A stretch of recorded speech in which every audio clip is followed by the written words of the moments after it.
ஒன்றே, என்னை ஏற்றுக்கொள்ளும் இயேசு. ஆதலால் தேவனுக்கு மகிமை உண்டாக கிறிஸ்து நம்மை ஏற்றுக்கொள்வது போல நீங்களும் ஒருவரை ஒருவர் ஏற்றுக்கொள்ளுங்கள்.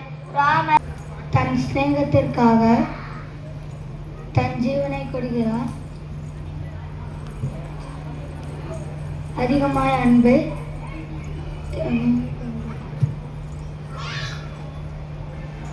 நாள் 3. என்னை மன்னிக்கும் இயேசு.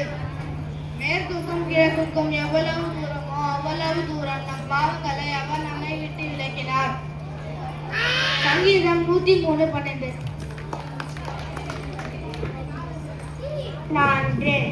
எனக்கு கொடுக்கும் இயேசு. கொடுங்கள் அப்போது அமைதியை குழுகி சரிந்து விழும்படிக்கு மடியில் போடுவார்கள். எந்த அளவில் அழிக்கிறீங்களோ அந்த அளவிலே அழிக்கப்படும்.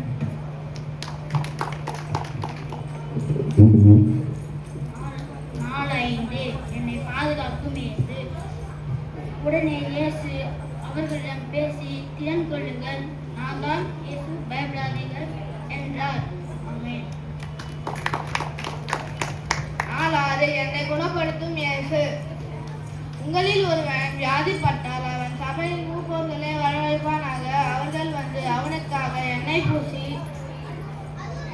அவனுக்காக கர்த்தருடைய நாமத்தினாலே ஜெபம் பண்ண கடவுள்கள்.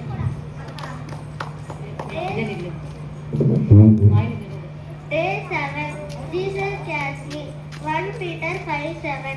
Leave all your worries with him because he cares for you. Amen. Day 8. Jesus strengthens me. God is our shelter and tent, always ready to help in times of trouble. Psalm 46:1.